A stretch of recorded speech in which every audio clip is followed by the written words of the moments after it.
Hi అండి, welcome to Preethi channel. ఎలా ఉన్నారు? ఈరోజు నేను మన ఛానల్లో చూపించబోయే రెసిపీ ఫైబర్ ఎక్కువగా ఉన్న పీచు పదార్థమైన ఈ గోరుచిక్కుళ్ళతోటి చక్కగా పులుసు చేసుకున్నాం అనుకోండి, చాలా బాగుంటుంది. ఎప్పుడు ఫ్రైలు ఇవే కాకుండా ఒకసారి నా స్టైల్లో పులుసు ట్రై చేయండి, అందరూ ఇష్టంగా తింటారు.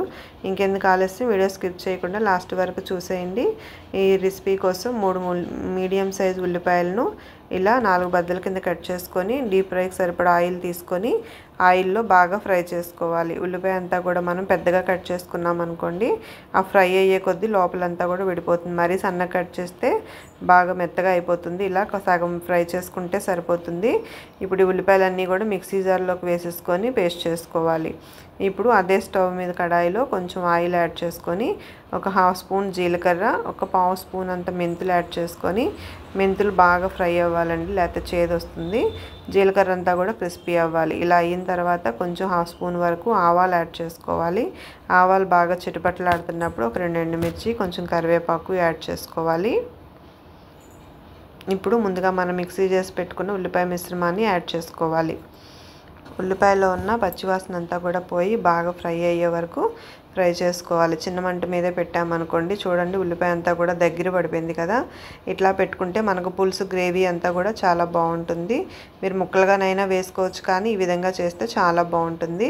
ఉల్లిపాయ అంతా కూడా మంచిగా ఫ్రై అయ్యి ఆయిల్ తేలుతుంది. ఇప్పుడు కొంచెం పసుపు, రుచికి సరిపడా కారం నేను ఇక్కడ 1.5 స్పూను, అలానే ధనియాలు ఒక 1/2 స్పూను, జీలకర్ర ఒక 1/2 స్పూన్ వేసుకొని బాగా కలుపుకోవాలి. మసాలా కారం అంతా కూడా ఉల్లిపాయ గ్రేవీకి బాగా పట్టాలి కదా. ఇట్లా కలిపేసుకోవాలండి. ఆయిల్ బాగా తేలే వరకు కలుపుకోవాలి. చూడండి అంతా కూడా బాగా దగ్గర పడిపోయింది, ఇంకా అడుగు పడుతుంది అనుకున్నంత వరకు చిన్న మంట మీదే మనము ఫ్రై చేసుకోవాలి. ఇవన్నీ కూడా ఈ కర్రీ ముఖ్యంగా కుక్కర్లో వేసుకున్నాం అనుకోండి, మనం ముందుగా గోరుచిక్కులను ఉడకబెట్టాల్సిన పని లేదు, మీడియంగా కట్ చేసుకుంటే సరిపోతుంది. ఇలా గ్రేవీ అంతా కూడా ఫ్రై అయిపోయింది. ఇదిగోండి గోరుచిక్కులన్నీ కూడా నేను ఇలా 2 అంగుళాల వరకు కట్ చేసుకున్నాను. మీరు కావాలంటే ఇంకా చిన్నగా కూడా కట్ చేసుకోవచ్చు. పులుసుకి ఇలా అంగుళంన్నర వేసుకుంటే బాగుంటుంది. ఇప్పుడు ఈ గోరుచిక్కులన్నీ కూడా ఈ కర్రీ మిశ్రమంలో వేసేసుకొని ఒకసారి బాగా కలిపేసుకోవాలి. ముక్కలన్నీ కూడా ఈ గ్రేవీ బాగా పట్టేటట్టు కలుపుకోవాలి. చూసారు కదా, ఇట్లా కలిపేసుకున్న తర్వాత మూత పెట్టేసామనుకోండి, ఈ గ్రేవీ అంతా కూడా మనకి పచ్చి ముక్కలు కదా ఇవి గోరుచిక్కుళ్ళు అన్నీ కూడా పీల్చుకుంటాయి. చూసారా, ఇట్లా వేసుకున్నాక కలర్ అంతా కూడా చేంజ్ అయింది కదా. ఇప్పుడు ఫైనల్గా దీంట్లో ఒక నిమ్మకాయ సైజ్ అంతా చింతపండు రసం తీసుకొని యాడ్ చేసుకోవాలి. ఇంతేనండి, చక్కగా సింపుల్గా చేసుకోవచ్చు గోరుచిక్కుళ్ళు పులుసు.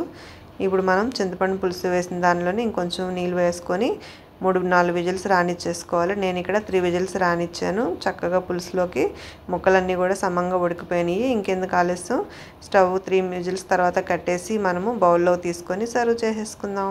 ఈ రెసిపీని మీరు కూడా ట్రై చేయండి. పచ్చికూరలని పక్కన పెట్టకుండా ఇష్టంగా తింటారు. ఇది హార్ట్ పేషెంట్స్కి, వెయిట్ లాస్ అవ్వాలనుకున్న వాళ్ళకి చాలా మంచి కర్రీ అండి. తరచుగా ఇలా చేస్తూ ఉన్నారనుకోండి, పీచు పదార్థం అనేది బాడీకి అందుతుంది. మీరు కూడా ఈ రెసిపీ ట్రై చేసి రెసిపీ మీకు ఎలా వచ్చిందో కామెంట్ చేసేయండి. Thank you for watching.